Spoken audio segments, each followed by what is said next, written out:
Hi, I'm Krystle Kaul. I am running for Congress in Virginia District 10. My primary is on June 18th. I'm running as a national security Democrat, and you're listening to Trust Me, I Know What I'm Doing. Yeah. My name is Abhay Dandekar, and I share conversations with talented and interesting individuals linked to the global Indian and South Asian community. It's informal and informative, adding insights to our evolving cultural expressions, where each person can proudly say, "Trust me, I know what I'm doing." Hi, everyone. On this episode of Trust Me, I Know What I'm Doing, we welcome U.S. Congress candidate in the state of Virginia, Krystle Kaul. Stay tuned.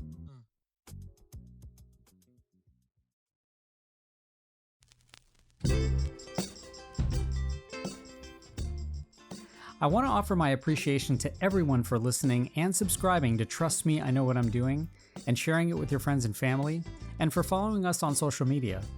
And if you're enjoying these conversations, please take a moment to submit a kind rating and review wherever you might be listening or watching this episode or any previous ones.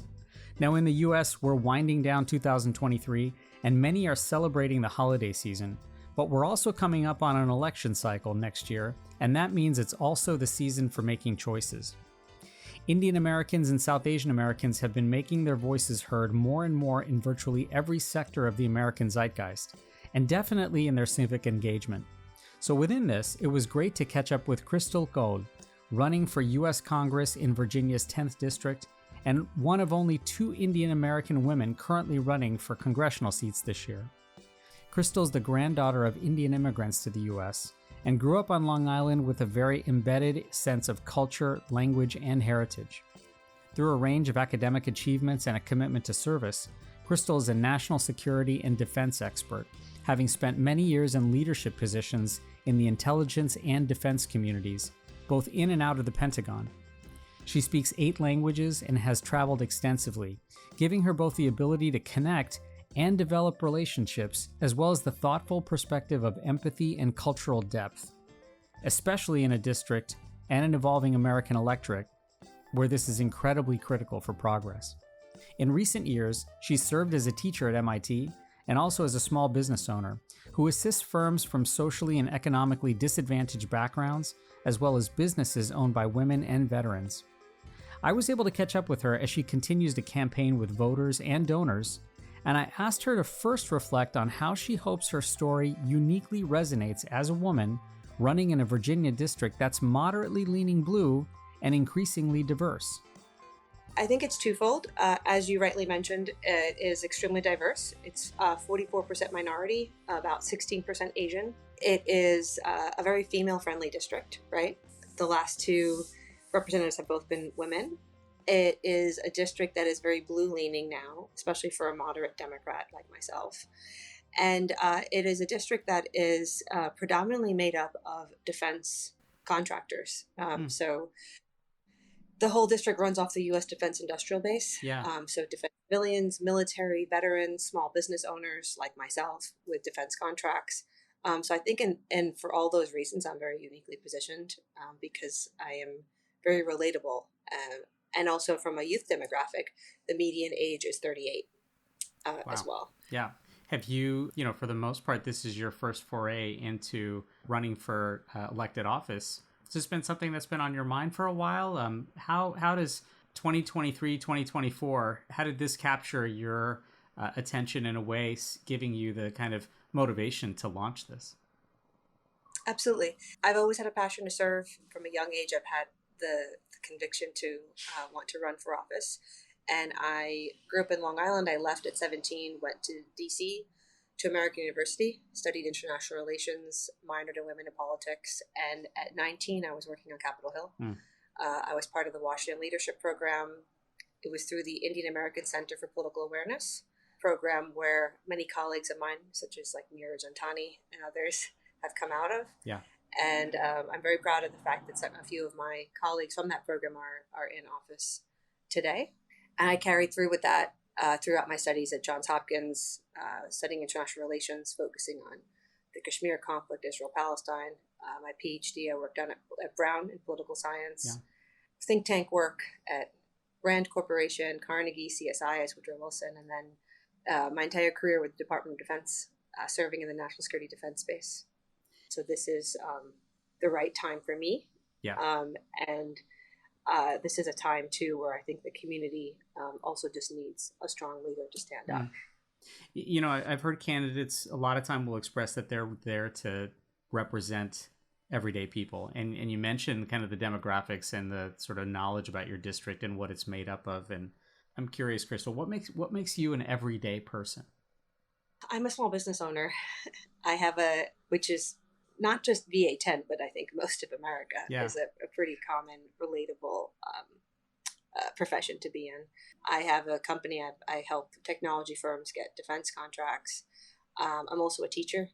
I teach at MIT through 2U. I have been, teaching for years. I am a former defense contractor, right? So, like several in the Virginia area, I, have worked in a contracting consulting capacity, but on a defense, project. And I've also been a government employee as well. So I was a director at the Defense Threat Reduction Agency. I was a GS-15. And I think hitting on all those are what I would say are the most common professions of an average American, right? Yeah, and does that, you think that particularly for a hopefully growing middle class and folks who are going to really sort of think about like, well, what this means for them on a day-to-day basis, for someone who's developed quite an array of technical skills and leadership expertise, such as you have, both in defense and policy and security, which are those topics unto themselves are not necessarily top of mind always for people, especially who are worried about gas prices and the cost of living and rent and jobs and their health care. How does that high level relative expertise that's not always on the top of the mind for many, many Americans, how does that translate to you being hopefully an effective listener who hopes to translate this to actually better outcomes? As a small business owner, I understand the challenges of healthcare, first and foremost. Having worked for a company and getting health insurance through a company and now on my own, right, your premium skyrockets. Yeah. Your deductibles skyrocket. If I get sick, I start getting nervous because I know what that means in terms of what kind of bills I have to look at. Seeing a specialist, prescription drugs, all of that. So that's a very real, relatable component of being a small business owner and understanding the struggles you have. And I think that there is definitely room for improvement in this country for small business owners in terms of just making healthcare more accessible, more affordable, especially the ability to see specialists, prescription drugs. Coming from academia, being a teacher myself, I understand education in particular. Yeah. And especially in VA10, it's something that's a very critical issue of just needing to invest resources in our schools, investing in our future, in skills training for teachers, right? Curriculum enhancement, all of that. And the third is public safety, safe neighborhoods, safe communities. So those are my three. And the public safety also, I guess, stems back from my background in national security and in defense. Yeah. A safer America starts with a safe district. Have you heard from neighbors and community members that these are the things that also for them translate to, at the end, more stability for themselves, more security for themselves, but also from a day-to-day level, knowing that they're likely it's going to translate for them to better jobs, more secure jobs, better safety, and therefore a little bit more prosperity, and for that matter, a little bit of help when it comes to the day-to-day items as well, the little things that help them save, a little bit those things that help with social mobility. Yeah, I think that those are everything that you touched on. Social mobility it is something that I definitely advocate for, and I understand in a very real way the need to support our small businesses, to support our contractors, to keep in mind, especially right now there's a lot of angst over a potential government shutdown and what happens in a government shutdown. Government employees come back to jobs, and contractors often positions get cut. Very real, something I have lived through. I was a contractor myself during the last furlough we had. And that's something I can not just speak to and say, oh, you know, like try to understand what that is, but something where I can really show some deep empathy because, again, I've walked those shoes. I have lived through that in a very real way. And I think people appreciate that. They don't have to sit there and explain and educate you on their issues. And I think there's nothing better than having representation from someone who really has just lived it. Yeah, almost someone who gets it. Someone who gets it. Exactly. Yeah. So your grandparents immigrated here, and Yes. and in a way, like many, it sort of framed your Indian American experience. Yes. I aside, for you at least, I mean, how does your cultural identity kind of in a way, all the things you just talked about, your background, the way that you can sort of get it and really relate to constituents, how does a cultural identity now empower you to lead in a different way? My grandfather came to this country without a dime in his pocket. Yeah. He earned a good living for himself and for his family. So he came to this country.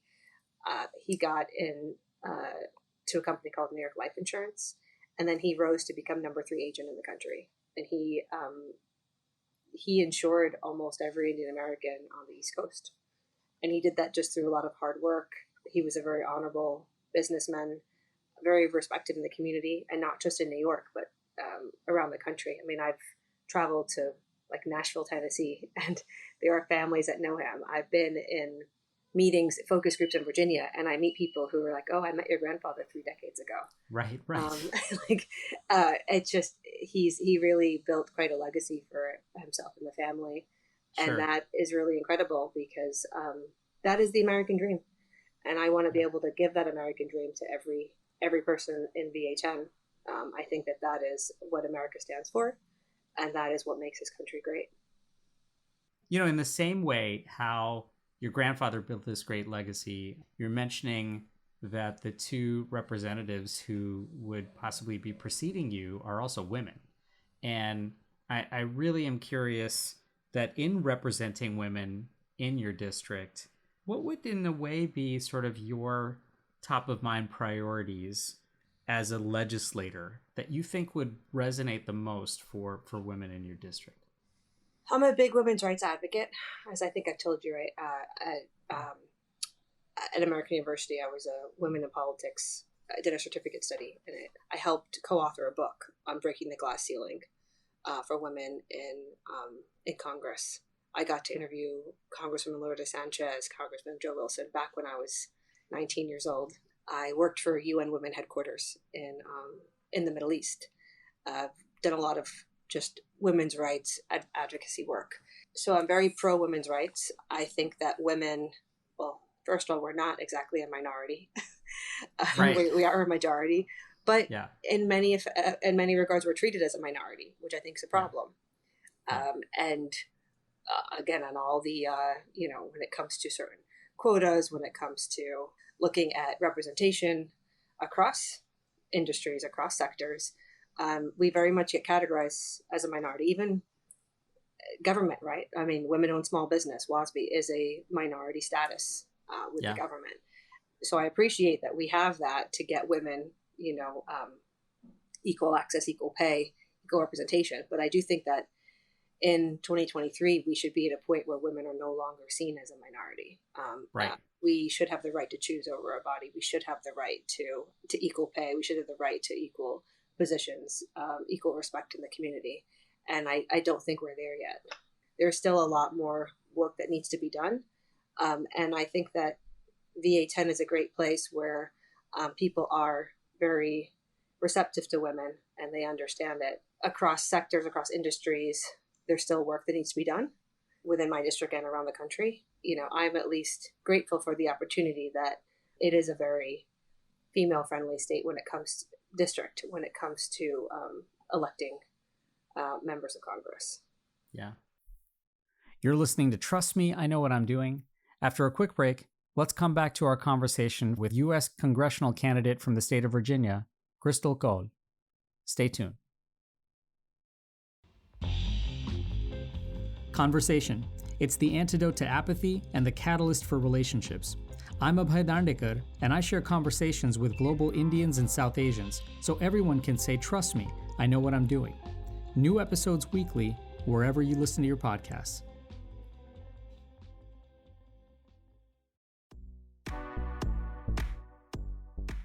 Hey, this is Kal Penn. I'm an actor, author, former public servant, and you're listening to Trust Me, I Know What I'm Doing.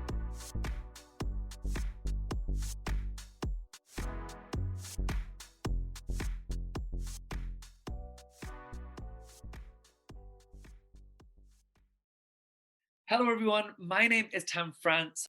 Hi guys, I'm Ananya Pandey. Hi, my name is Richa Morjani, and you're listening to Trust Me, I Know What I'm Doing with Abhay Dandekar. Hi there, I'm Abhay Dandekar, and you're listening to Trust Me, I Know What I'm Doing. Let's rejoin our conversation now with Krystle, Kaul. I ask this a lot sometimes for guests, and I just wanted to find out, other than your name, what do you carry on a day-to-day basis, maybe, that makes you proud to be an Indian American? Sure. I actually have this discussion a lot. I say that there are several Indian Americans that come into positions, but I think what makes me unique is that I've actually committed my studies and my work to U.S.-India relations, to helping to promote Indian Americans in particular, and issues that would concern Indian Americans. So I'll start from childhood. I went to Vidyapith, which is a actual school. It was a Saturday school in New Jersey. And there I studied Sanskrit. I studied Vedic heritage. I learned to read and write Hindi and Sanskrit. I would recite shlokas, studied the Ramayana, the Mahabharata, and did traditional dance, Kathak, Bharatanatyam. So, and my father would put me through some pretty rigorous, like Hindi essay writing assignments. So, in addition to, obviously my school assignments where I had to keep my grades up, I also would have daily Hindi essays that he would take out a red pen and would critique and grade, and I'd have to rewrite. And he would even do this in the summers. If I had camp, if I had sports activities, there was always a devotion to Hindi essay writing, and also the comic books, if you remember. Oh yeah, there were these comic books. Amar Chitra Katha, and yes, but they were actually religious comic books, and they were on the Hindu mythology, Ganeshji and Shivji, and they were written in Hindi. So I would be 7 years old, and I'd sit there and I would be reading them, and then he would quiz me. And I would have exams on them. These were, I laugh now, but these were serious. I mean, these were not. I was going to say, this sounds like very important home-based scholarship. It was not a joke. But my dad is, I joke that I have worked with several four-star generals. I worked with two secretaries of defense, Secretary Austin and Mattis. But my toughest instructor, toughest boss, toughest critic has been my father of anyone in my life. Yeah. And so that started at a young age. Then in school at American, at Johns Hopkins, and at Brown, most of my papers were on the Kashmir conflict. They were on U.S.-India relations, U.S.-India nuclear deal, India foreign policy. So I focused a lot of my studies on with a South Asia concentration. And then I worked for a number of think tanks, Center for Strategic International Studies, South Asia Center.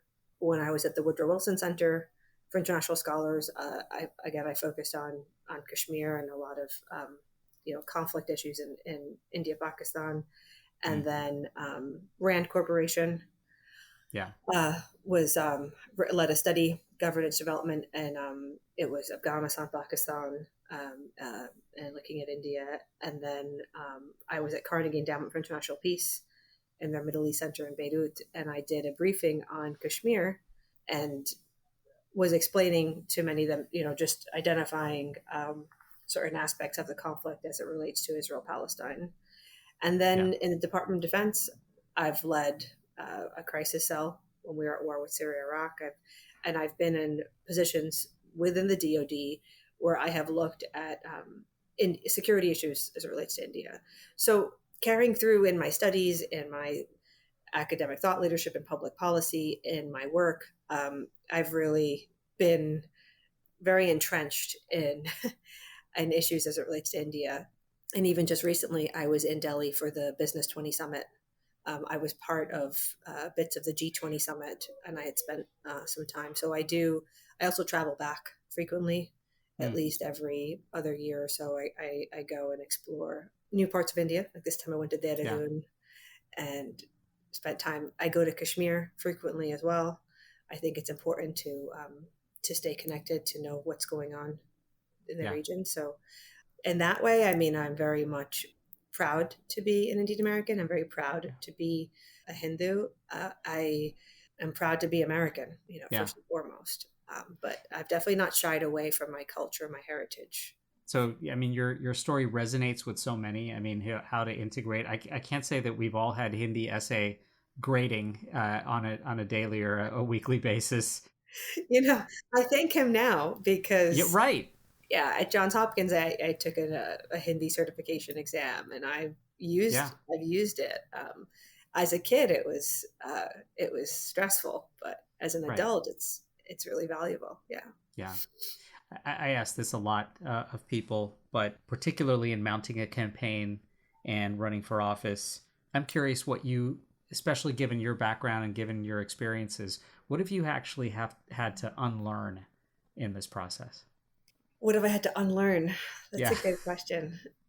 As probably with most things in life, you need to keep it simple.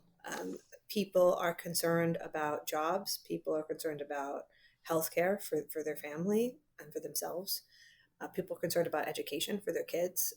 So I think that when you're in certain environments, it could be government, it could be a think tank, it could be business. There's a lot of intricacies. There's a lot of complexities at play. And when you're running for office, it's not about all of the geopolitics and all of those, complex, heady conversations that you're having there. But you have to really stick to the core issues of what do people care about, right? And that's why my platform is education, healthcare, and public safety. They're very core to VA10. They're core to Americans. They're core to myself, right? I mean, when you're a community member, and I think sometimes people can get a bit lost in some of those discussions, which are great and they're important to have, especially coming from an academic, background, partially too. But you can't lose sight of what matters and what's important, which is putting food on the table, which is making sure that your family is healthy, and making sure that you're safe. And so in that sense, that is something that maybe I have had to look at very objectively of, what's the bottom line of what you need to focus on. In that same vein, being a candidate, a lot of times, as you've already put, is about amplifying your brand and strategizing and how to position and leverage and really get out there and exude that confidence. And so voters and donors can align around that in the same way. And to try and frame that, where does humility and collaboration and compromise actually fit into that strategy and life as a candidate too? I think running for office is a very humbling process. For sure. You are meeting with so many groups of people. You're hearing stories. One very powerful anecdote that stands out is there's a woman who shared that she didn't have access to her VA benefits and had to give up custody of her child to an unsafe husband and was almost in tears. And it's just, something like that humbles you immediately to realize that's very real. And that's something where your representative can stand up and do something for you, and now in a good position, working at, a good company. But at that point in time was something very, again, seems simple. You need your VA benefits, but without shelter, you can't have a child. You were forced to give up custody. She couldn't provide housing for her kid. Listening to people, ultimately listening to people's stories, is what a lot of running for office is about. It is understanding where everyone's coming from, what their issues are, making sure people are heard, and then making sure that action is taken to help defend them. I mean, that is what people need, especially when we're in a system where sometimes it does not happen. And you have officials that don't necessarily care or don't take action to really help and support their constituents. So that is something that I think is very critical, that you have to do. It's a responsibility you're taking on. Yeah. And on top of that, I imagine that, hopefully because of that listening and that humility that you mentioned, it translates a lot to therefore then finding ways to collaborate and ways to get things done. Something that I don't know a lot of Americans have a whole lot of faith in these days with Congress. Running for Congress is such a terrific opportunity, and the one that you've embraced, and it opens a lot of doors, and ultimately, a door hopefully for you as a legislator. And this has been a journey for you, right? Obviously, this has come through many roles and many continents and many languages and all the terrific things that you've done. But for those who might be learning about you for the first time as a candidate and just getting to know Krystle Kaul, their journey for the most part as a voter goes from vote to vote. And so I'm curious, what opportunities and doors are you hoping to open for those voters in VA10? Well, I try to make it a point to attend the town halls, to speak to different communities. As I mentioned, there's about 44% minorities. So I have gone out and spoken with the Korean Association, at the Thai Temple, at the Gurdwara, at several Diwali events with different subgroups of Indian Americans, like Keralite Association of Greater Washington, Telugu community, to the Kashmir Overseas Association, to veterans groups, to defense contractors, right? There are so many different communities. There's even, there's a Peruvian community, right? So there's lots of subsets within even minority groups, right? So if it's 11% Latino, there's a, Guatemalan community, there's a Peruvian community, there's a Honduran community. So I think it's really important to understand those nuances and understand that those issues do change. They're not just lumped in one category necessarily. And there's a difference between military and veterans and defense civilians and defense contractors and federal government employees. And, and within minority groups, there's lots of subsets within our own Indian American community, right? I mean, I think I must have spoken at almost 50 Diwali functions. Yeah, there's so many subcultures, right? There's so many subcultures, which was beautiful. It makes us much richer. It makes for a very, just a rich tapestry. And I think that is when you really touch and feel people's needs, when you don't just blanket things, when you know that there's, there's issues of, we need more diversity in STEM, for example. So I was speaking with a lady who runs the Children's Science Museum, for example, in VA10, right? And that's something that she was very concerned about, of needing more women in STEM, needing more minorities in STEM from a young age to come in.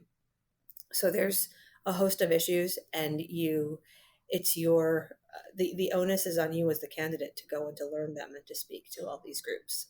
And that is the only way you're going to learn, and you're going to understand what's important to the community. You're not going to just place your own judgment of what you deem to be those critical issues. So you have to really listen, and you have to make it a point to do a lot of that outreach. And at the very deep grassroots level, I'm a firm believer of that, not just the large organizations and not at a very top-down level, but it really starts very bottom up, and that takes a lot more work to get out there and to meet them.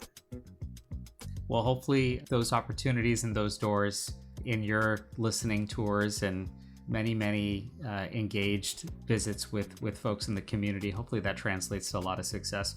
Krystle, thank you so much for joining us. What a terrific treat to chat with you. Thank you so much, Abe. I appreciate it. No, this was a lot of fun, and I hope we can visit with you down the road. Absolutely. Thank you so much. I appreciate your time. Thanks so much, Krystle. And please check out her website, krystleforcongress.com. That's KrystleForCongress.com. And you can find her Act Blue donation page in this episode's show notes. If you haven't done so already, please take a moment to share a kind rating or review if you're enjoying this, and hopefully you're also being kind to yourself and those around you. Till next time, I'm Abhay Dandekar.